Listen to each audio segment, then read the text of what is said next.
Hey guys, this is JSpartan300 here with the JSpartan300 AMVlog. You're probably watching this from the Joker Tutorials channel, and I advise you subscribe and also subscribe to my individual channel, JSpartan300. I make AMVs, which stand for anime music videos. What I'm going to be showing you today is a technique that takes out the background from your images. Well, actually I'm going to be showing you two different techniques. I'm going to be showing you masking, and I'm going to be showing you color keying. So first, let's start off with the simplest method, masking. First, what you do, in Sony Vegas, you would go to the event pan crop icon and clip, and then you click on it, you get this screen pop up. Now go down to mask and tick the box. Now what you have to do is basically just draw out an outline of what you're going to, the thing that you're trying to take out. So I want to keep Killer Bee in the picture, and I want to take out all this blue sky. So what I do,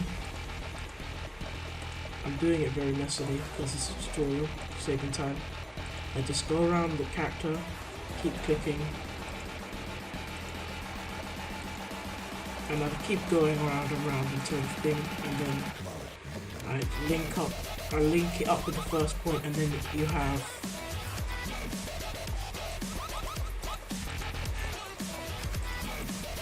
a pretty messy mask. But if you're making a video, you'll probably have more time. So this is a very basic mask, and it works for the most part in AMVs and Call of Duty montages, but the problem is it stays the same keyframe through keyframe. Every frame it will stay the same, and there's a lot of frames to fill. Many AMV makers use this technique called motion masking, where they where they keyframe and mask every single frame, and it looks good on the video, but often it's very long and frustrating thing to do. So there's a different method, and this is the second method that I'm going to show you, which is called keying colors. This is a very widely used technique by montage makers and AMV makers alike. Basically, go to the effects bar and go to color keying and drag down a random setting.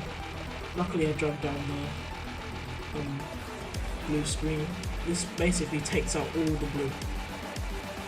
So what I'm going to do is, because I don't like that blue, it doesn't take it out completely, I'm going to take this specific blue, and now you can see the screen map or the mask by clicking on the show mask only, and it shows you what exactly you're keying out and what you're keeping in.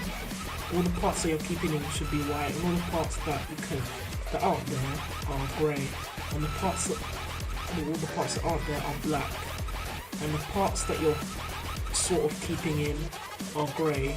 The grey parts are slightly see-through, so we can see they've not got a perfect mask here. So what we're going to do, we're going to manipulate with the thresholds. So I'm going to turn up the low threshold and turn down the high threshold, and we should have a pretty decent color key. Now if we put the mask and like a random clip underneath it, we should see what kind of effect we've got. And I think that's a pretty decent effect. I mean, you've got a bit of Sasuke's cape missing, but that can be fixed through some masking and some overlaying. But on the whole, I think this is a very effective technique, much more convenient than masking. But at the same time, some colours mix in with different colours and it gets confusing, and you have to manipulate masks and everything. So if you're a noob, I suggest you use masking. Sony Vegas as a whole doesn't have the best color keying. I advise you use After Effects for your color keying. There's this really good program on After Effects called Keylight 1.2. Has some of the best color keying you can get on editing programs, and I'd really advise that you use it. But thanks for watching, guys. Remember to sub to Joker Tutorials and sub to my individual channels, and I'll see you guys later. Bye.